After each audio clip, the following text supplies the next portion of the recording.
Welcome to TMZ Live. There is new video, very important video, in the fatal encounter between ICE agents and a driver in Minneapolis. Reiner Good. And this video is from one of the officers, in fact, the officer who was involved in this, from his cell phone. He was shooting this, and it really is a window into what happened in far more detail than we've seen. Right, everyone has seen, there are several videos that have been out, and depending on your perspective, people have debated this endlessly since this tragedy on Wednesday, but now you're about to see it from the perspective of the ICE agent who actually fired the shots. And hear it, and you can hear. You'll hear his interaction with Reiner Good and Reiner Good's wife just seconds before he opens fire.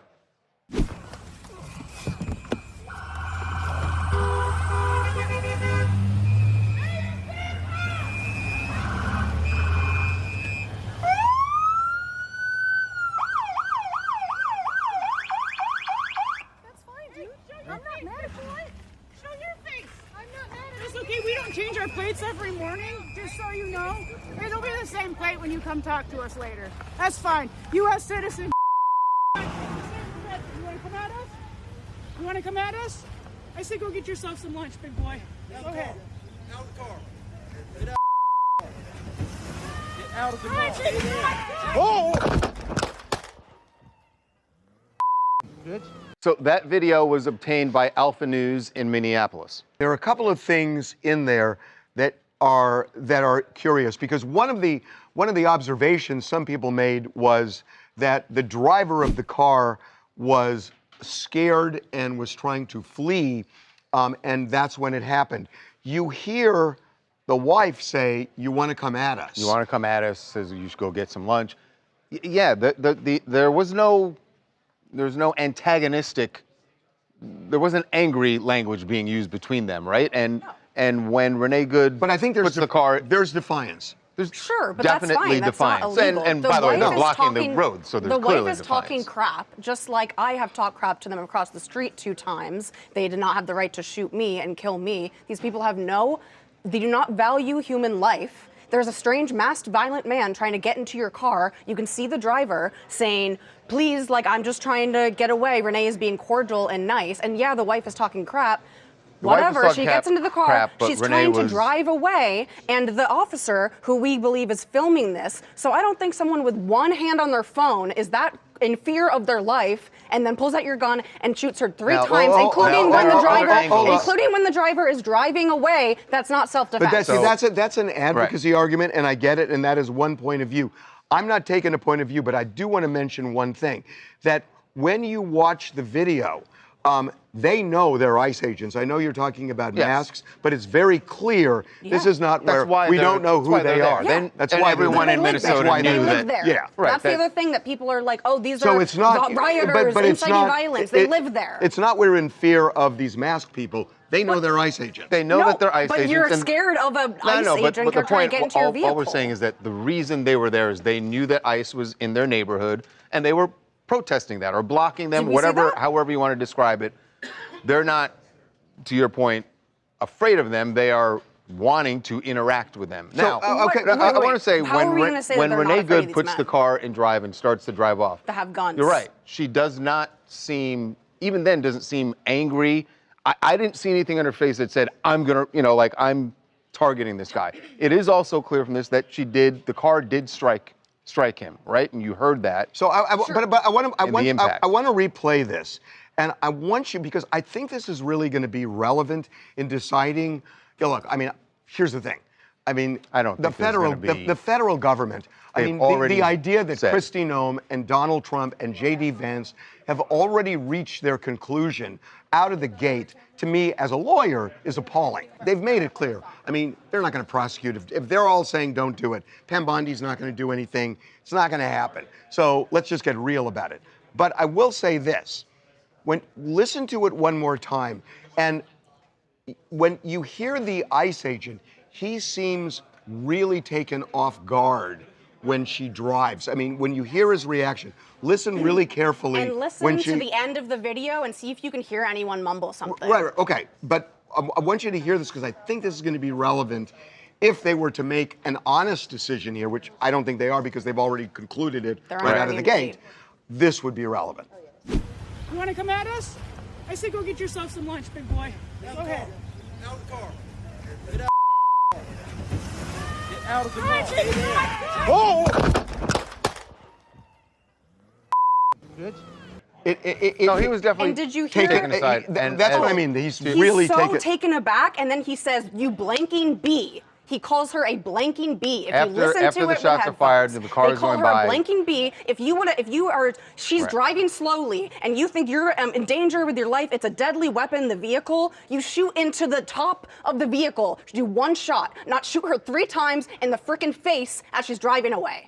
Yeah, I mean, look, that's the argument that people make, and in a way, what he says doesn't help him. It hurts him. But the reaction is, because they say, get out of the car, get out of the car. He seems totally taken by surprise. Yes. There's no law enforcement anywhere that's taught to shoot into the top of the car and to shoot one time. If you're shooting, it's to stop what they believe is a deadly threat. No, so it's 3 times in the face? Yeah, I mean, that's duplicated many times a year. And it's justified if it's somebody who is truly fleeing using the car as a deadly weapon. I'm not saying. And you really thought that, from that video, I'm not you saying think that she's using a deadly weapon? I'm not saying that. It's debatable, but The debate is whether or not shooting the car itself is being used as a deadly weapon. In this case, in particular, you believe that she was trying to kill that officer with her I'm not car. saying I believe it. You really think that? I'm not saying I believe it one way or the other. You really think that? Listen to me wholeheartedly. And it's right on video now. Yeah. It's a tragedy, but it's a tragedy of her own making, unfortunately. You are insufferable. Oh my God. My name is Tony. I'm from Texas. And so this video is very clear. It shows exactly what happened. And it looks like it's a body cam footage. What's interesting about this video, even though it's recorded by the ICE agent, but it's clear as day. One, she started to drive off when the second officer approached her and telling her to get out. And then 2, the officer was directly hit by the vehicle. And it's point blank period. She used the vehicle as a weapon to escape and try to get away or elude officers or whatever that she was trying to do. But at the end of the day, we got the video, which looks like a body cam footage, which is very interesting. And everybody that came to the conclusion that she wasn't an agitator or that he was just shooting her just because they were completely wrong. I disagree with you that this video makes it crystal clear. I think there's still going to be vigorous debate about what happened, but it is interesting and necessary to see the perspective of the agent who fired. So we have learned more about Nick Reiner's reality right now, or at least Nick Reiner's version of reality. As you know, he is in LA County Jail, awaiting his arraignment next month for the murder of his parents. But what we've learned is that Nick is aware that he killed his parents.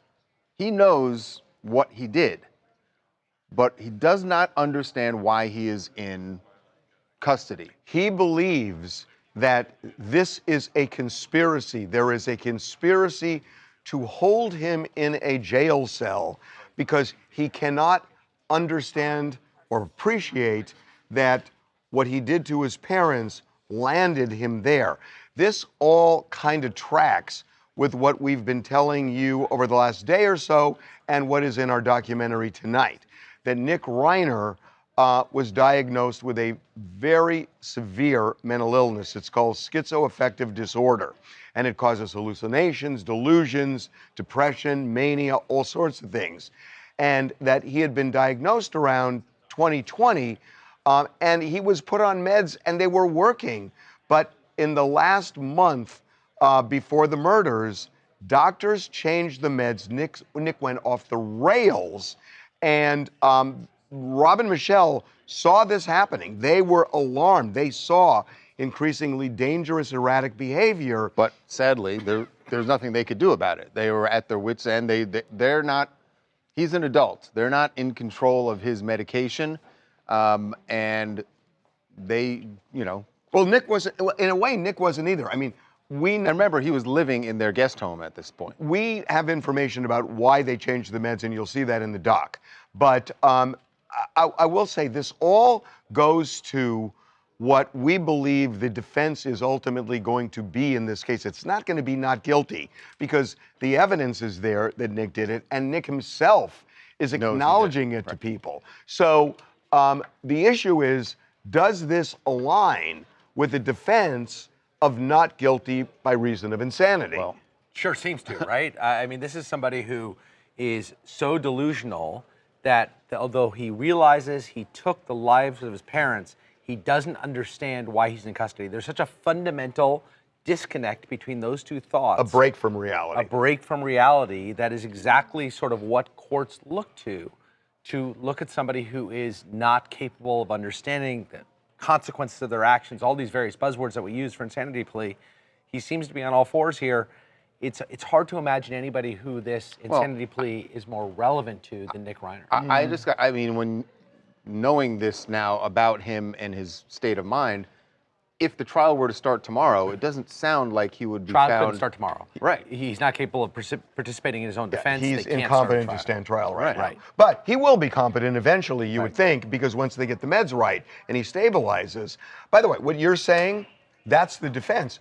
We don't know if a jury would buy that. A jury may say, we're not buying this. That a lot of people who have meds changed and they go off the rails don't end up killing people. And this was not just a killing, it was a slaughter.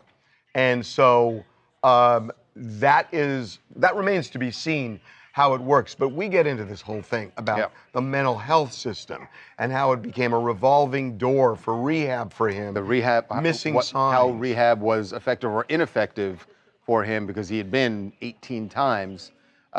There's a lot that we've uncovered here about Nick Reiner and his relationship with his family as he was getting all this treatment.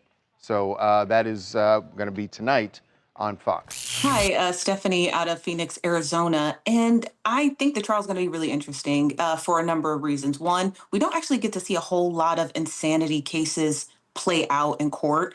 And so being able to get like a detailed 6 to 8 week trial in regards to this, having experts sitting and giving their testimony about mental health faculties, mental health disorders, and then also seeing all of that forensic evidence as well, being all played out. I do think that he will be found guilty by reason of insanity.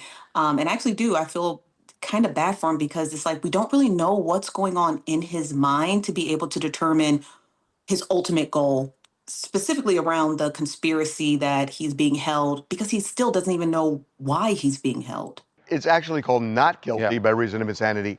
If it works, and we don't know it will, but if it does, he goes to a mental institution. And for example, in the case of John Hinckley, he was there for decades before they released him. Right. By the way, again, the documentary is called TMZ Investigates the Reiner Murders, What Really Happened.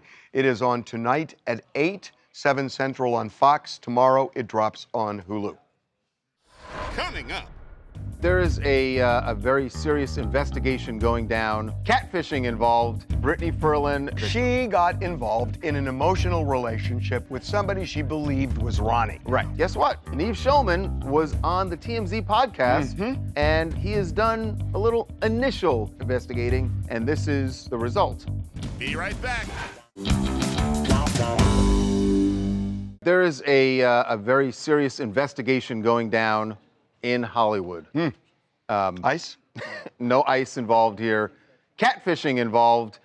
We've told you about Britney Ferlin, who has come forward insisting that she was the victim of a catfish, which she believes was at the hands of Ronnie Radke. Now, here's the problem. You can't really say she's the victim. She got involved. She says she's the victim. She got involved in an emotional relationship with somebody she believed was Ronnie. Right. Whether it's Ronnie or somebody else, Joe Schmo, she got involved in that. Well, Ronnie said that he wants to get to the bottom of this. Remember, we got him out, and he said, really, we should say, this is Tommy Lee's.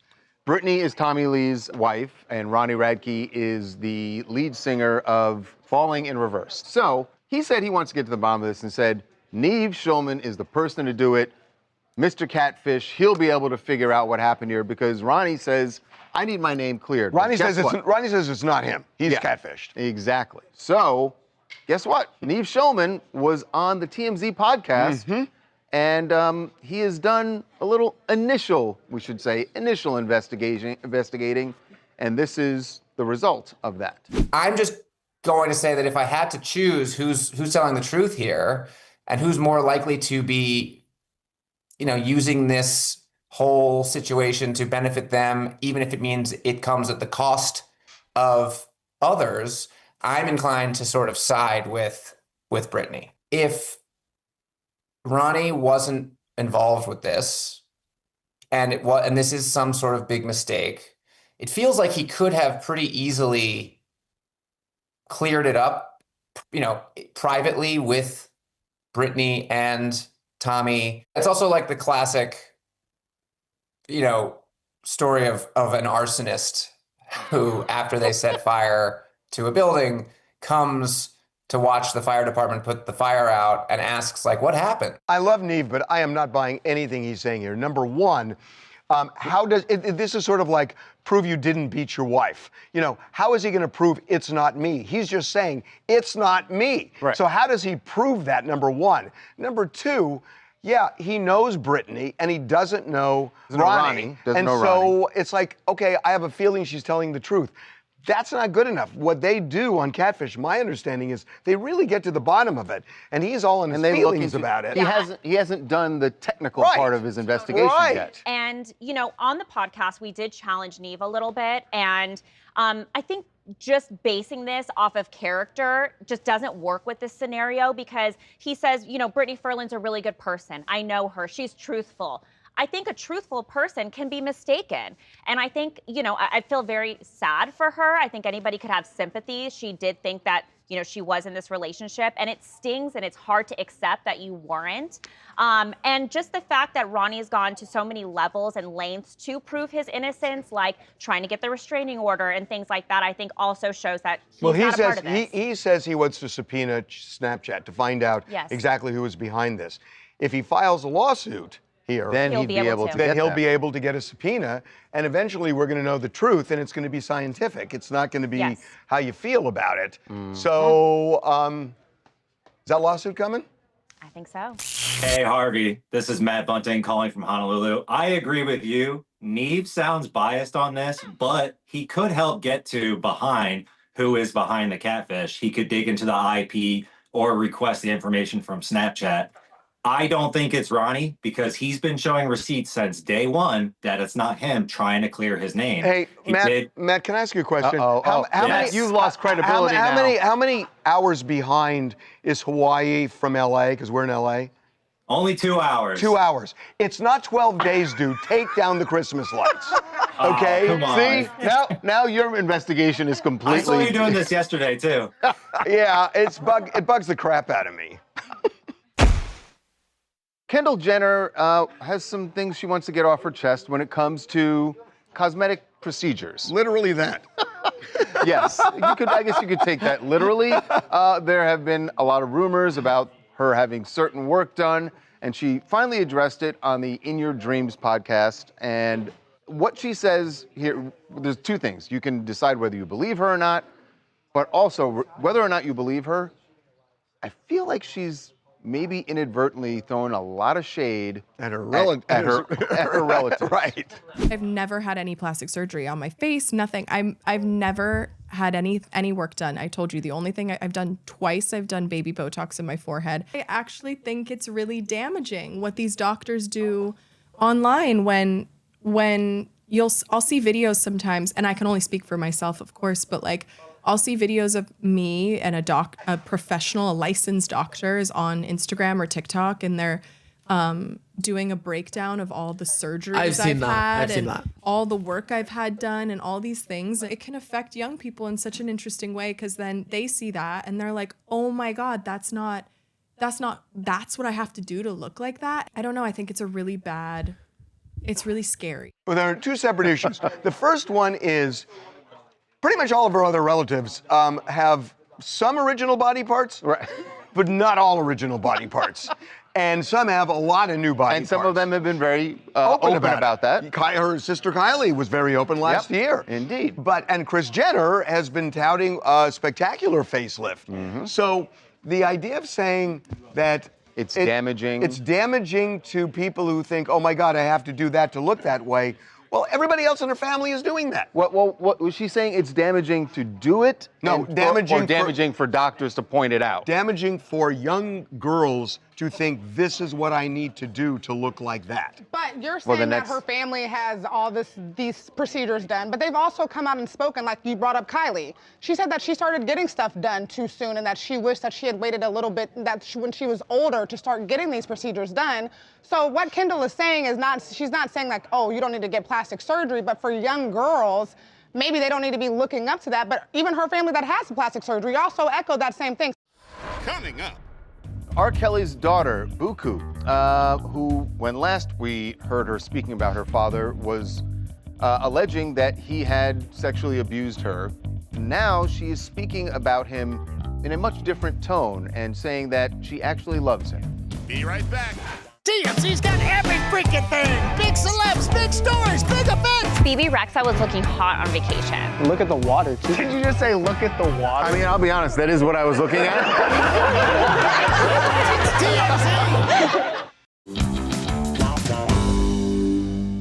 R. Kelly's daughter, Buku, who, when last we heard her speaking about her father, was alleging that he had sexually abused her in the past. And now she is speaking about him in a much different tone and saying that their relationship is very complicated, but she actually loves him. I love my father, okay? It's a big misconception that there is hate or like animosity towards him. It's none of that. At the end of the day, I went through what I went through. My family went through what they went through, and I'm gonna hold people accountable. However, that does not reflect how I feel about that man. I love my dad. I support him as the artist that he is. But as a human being, you have a responsibility to uphold, and that's that. So I will say it's complicated. I hear what she's saying, but it doesn't make sense. Well, I see this a little differently. She has an opinion about it. There are probably other people in similar circumstances who would have radically different opinions, would not forgive. I don't feel in any way capable of judging which way that people go. Again, I'm not saying which way she should. Obviously, she feels the way she does. I'm saying to the average person, it doesn't add up to say that this person molested me. Of course. I don't know. You know what's interesting? The Menendez brothers say that they love their parents, even though they're alleging that Jose molested them.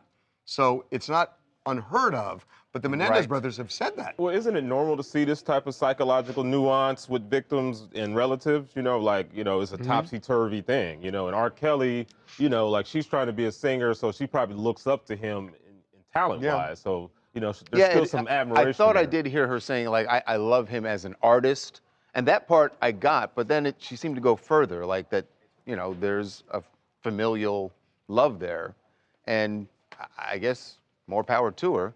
By the way, she was on, that was Lil Wayne's daughter's podcast, right? Correct, Regina. Interesting that there's just saying that you have the wave of the Nepo babies. It's a Nepo baby interview. It's a whole new generation now that we're, Hi, my name's Chai Houston. I think it's really cool that Regine has this podcast and is like holding space for adult children of other celebrities to be able to tell their stories.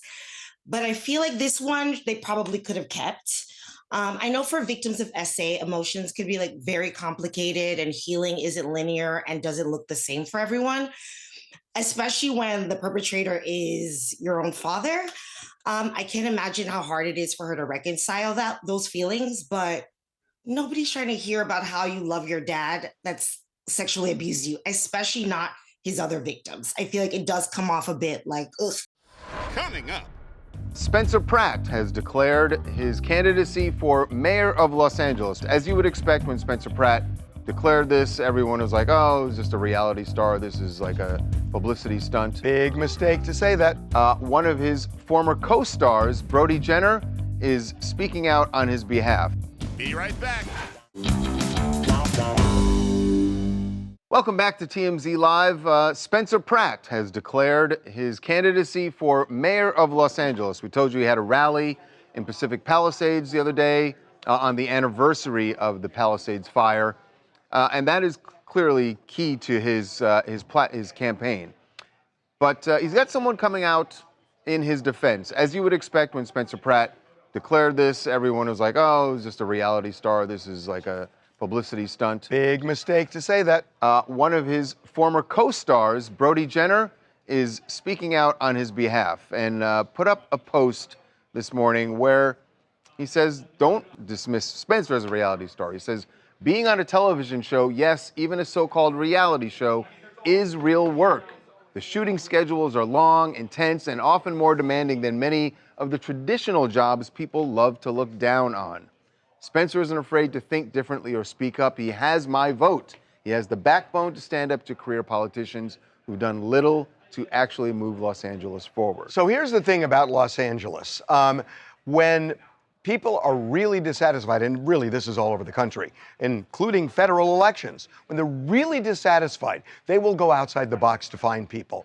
People who run for mayor of Los Angeles generally don't have name recognition. A city council person doesn't in this city. You've got controllers and treasurers and all those people. They don't have name recognition. It matters. He is famous. He has a name. And he also has a cause. And the cause is something that a lot of people in the city have connected to because a lot of people feel the current mayor has failed in leadership over the most important thing that's happened here in a long time. So do not dismiss Spencer Pratt. Yeah, well, going back to Brody's point, I think a lot of people will roll their eyes when they say, oh, being a reality star just as hard as being a politician. But to his point, I think the fault of a lot of politicians is their ability to react, especially when facing criticism. And something that Spencer Pratt can benefit from is being a reality star and seeing online backlash and knowing how to play into it. And I think that could actually really help him in politics. And it definitely helped a guy like Donald Trump, particularly when he first started running. Sure did. He knew how to lean into criticism and in return fight it off. I agree. I see what you're saying there. And that may be that Spencer has that quality. But what Brody said there does not help his cause. I agree with you. Does not help his cause. No. You can't tell the people who are whose vote you want that being a reality star is a much harder job than what you guys are doing. Brody didn't do it. Whatever you're doing, this being a reality star is actually harder. Yeah. Brody didn't do him any favors. We do not go back to reality stars saying how hard they work. Right. That's not what Spencer Pratt wants to focus on. He wants to focus on that for the last year, he's been involved with the fires. I'm assuming that the other big issue in LA that he probably will address is homelessness. But people are looking for a change in this city. They're pissed off. And the thing he said that I thought was good, he led with the fact that, that Spencer actually is a very smart guy. Went to graduated from USC, the political science degree. So that helps. That definitely helps. That was good. Not the reality. Then he went on to the reality jobs are really hard. Don't do the hills. Talk Renata Hills. My name is Ken from California. Yes, I agree with Brody Jenner. Reality TV is a tough job. It requires a lot of hard work. He displays a lot of that hard work in fighting for the people of LA. Spencer Pratt is the biggest voice in supporting the people of LA, supporting LA fire victims, extremely vocal on exposing the mismanagement of the $100 million raised in the Fire Aid LA concert and holding elected officials accountable like California Governor Gavin Newsom and LA Mayor Karen Bass. Like Brody Jenner said, don't underestimate Spencer because he truly is relentless. All kinds of new stuff for Zach Bryan. Just got a new wife. Got a new album. And he's got a new album out. And you would think that in the Taylor Swift mode, right? That you'd be a bunch of songs all about the new person in your life. No, she writes about the old person generally. Well, except on this the current one, yes. But her history is grievance. Well, then that is the page out of her playbook that Zach Bryan has taken because his new album features 4 songs. 4 songs that about are his ex. Referencing his ex, Brianna Chicken Fry. Here is just a sample of a couple of them. Used to know some folks who put it all online in the bank landscapes in the evening time. I'm taking a blade to my old tattoos. I'm draining the blood between me and you. I'm taking a blade to my own skin.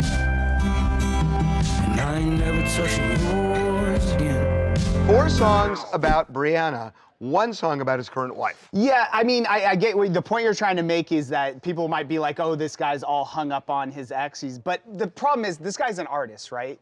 And clearly, this is his first album he's put out since all the drama and the breakup. And I'm sure some of these songs he was writing when he was with Brianna. Right. So they're now all just coming out. If I'm his new wife, I know what you're about to say. Well, he wouldn't be writing them. I wouldn't care. He's also trashing his ex in these songs.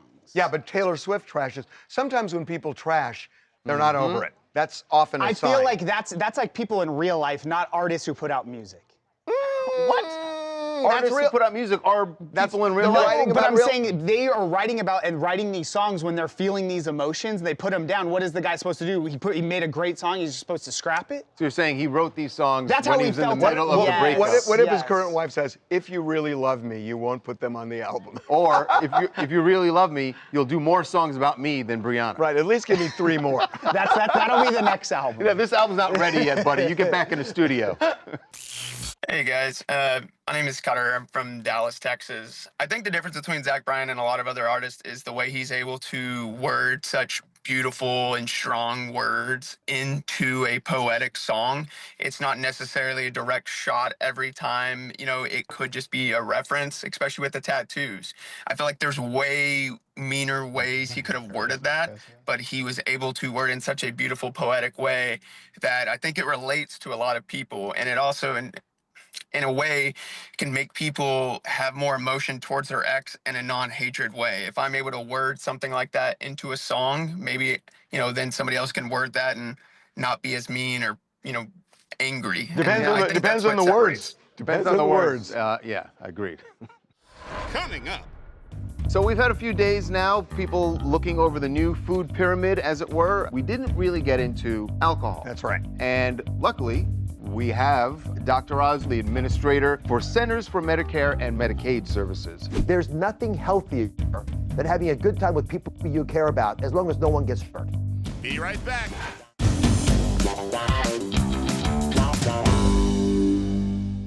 So we've had a few days now, people looking over the new food pyramid, as it were. Some have described it as saying that the government has now flipped the old pyramid on its head. The recommendations that came out when HHS Secretary RFK announced this the other day. And Dr. Oz was there also chiming in with his opinion about some of this. There's one thing we talked about the new recommendations the other day. We didn't really get into alcohol. That's right.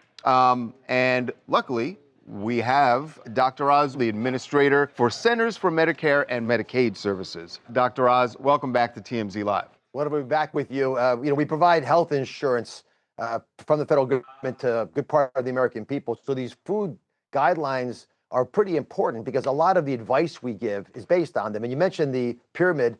We think it was upside down before. So this is the appropriate pyramid you should be looking at. So I want to take issue with something. You are saying that people should basically drink responsibly, that they should limit their alcohol consumption.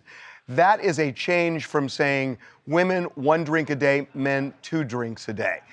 And you have talked about it as, look, this is a social lubricant. It makes people more comfortable. I have a problem with that. And I'm so glad we can talk. Because to me, the people who have the biggest problem are the people who don't need permission to define drink responsibly. Alcoholism is one of the biggest problems in this country. It's killing people, it's killing families. And, we talk about fentanyl. I think alcohol has taken more lives than fentanyl. So I have a problem that you guys have taken away specifics and made it so general that it's based on the interpretation that the weakest link can define. We wrestled over this a lot, Harvey. As you know, Secretary Kennedy goes to Alcoholics Anonymous every single morning. I know that because I go on vacation with him. He does not miss. And I've, as a physician, dealt with the ravages of alcoholism. The question becomes, what is the best recommendation for the average person? If you're an alcoholic, you shouldn't drink any alcohol ever, period. Obviously, diagnosing yourself as having that problem often requires a very treacherous trip to rock bottom. And we're all, many of us watching now, have friends or relatives who've had that challenge. But for the purpose of the guidelines, the goal is to do the best thing for the American people for the average American person.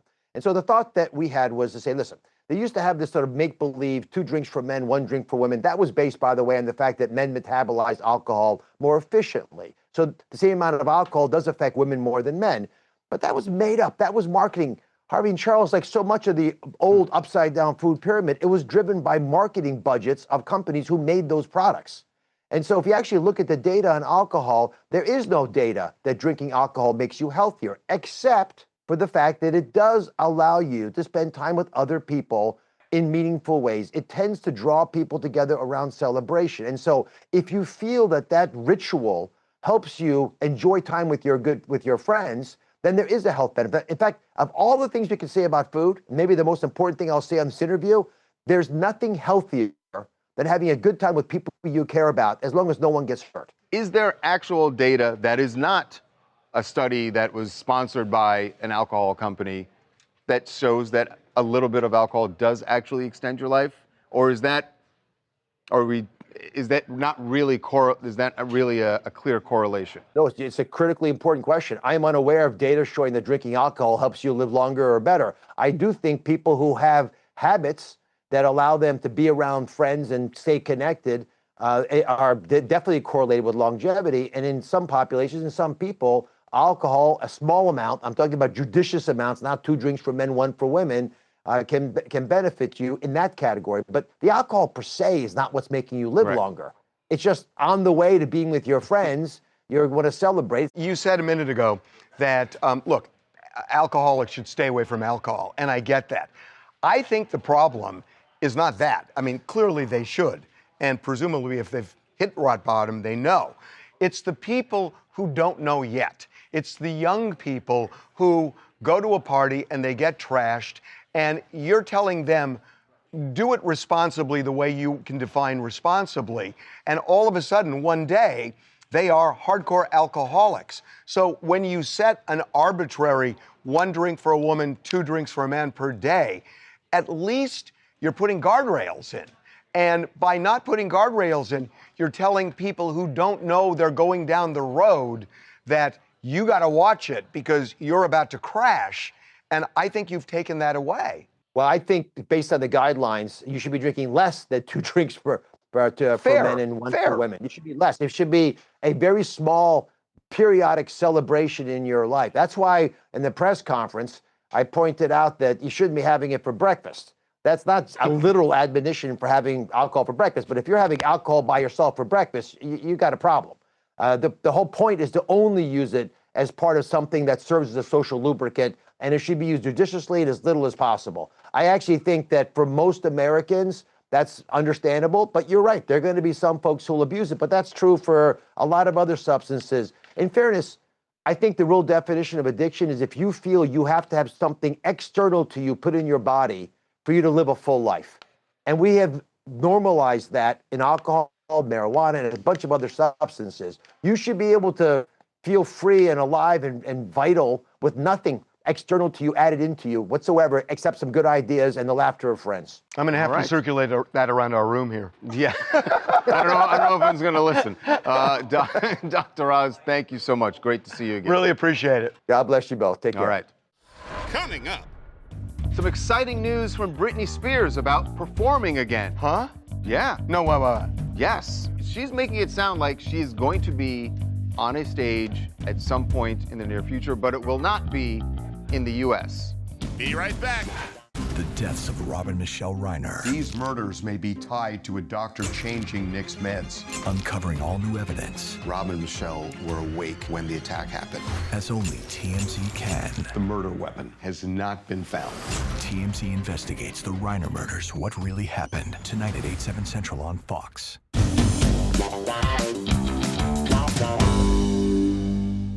Some exciting news from Britney Spears about performing again. Huh? Yes. She's making it sound like she is going to be on a stage at some point in the near future, but it will not be in the U.S. This is what she said about her performing future. I will never perform in the U.S. again because of extremely sensitive reasons, but I hope to be performing with my son in the UK and Australia very soon. He's a huge star, and I'm so humbled to be in his presence. Godspeed, little man. Hold on, which son? Well, I think it's Jaden. And Jaden is the one who's been spending time, came over from Hawaii. And because she said little man, I'm guessing it's the younger son. That's why I think it's Jaden. I seem to remember her posting a video where he was playing piano He or was. something. Yeah. You do remember that properly. And she's talked about how talented he is as a musician, so. What are the sensitive issues that require her to stay away from the United States? Maybe just the family being here, maybe she thinks the paparazzi. Also, she says that she dances on Instagram as something to heal her body that we don't know about, which could make sense that years of dancing the way she has wrecked her body, because she also says if she performs with Jaden, he'll be at the piano and she'll be sitting on a stool with her hair in a bun and a rose in her hair. She may perform again, but as basically a lounge singer. Yes, and almost it sounds like window dressing, but guess what? That would get him a larger audience. Oh, that will get him the audience he wants. If she drapes across his piano, forget it. Yeah. Oh no, this is huge for Jaden. Yeah, and for her, she gets to be on stage again, but doesn't have the pressure of performing, doesn't have to dance the way she did. She can do what she wants. And it does sound like that's the issue. There's something in the works. That's the issue. Yeah. It does sound like something's in the works. Yeah, that maybe that Jaden's that there's a promoter trying to book some shows for Jaden. I think you're right. To be continued. It's Lena on Long Island, and let me say, I think that we have a new Meppo baby amongst us. You know, I think that this might be Jaden's big breakout, and I will say, I'm here for it. Unfortunately, it seems like it won't be happening in the United States. I feel like it could be because of all the conservatorship, but I'm surprised that she wouldn't put on some sort of performance for all of the fans that rallied behind her and rallied around her and help her get out of that. So it's interesting, and I wonder how many people will fly overseas to see the Spears duo in action, but really exciting stuff. Yeah, no, I'll tell you, ding, ding, ding. This is now making sense. Coming up. Last night, there was a very interesting plane that landed, one that is rarely seen, certainly not at an airport as busy as LAX, and it is the Doomsday plane. That is how it's been dubbed, but it is a modified 747 that can withstand a nuclear blast. Be right back.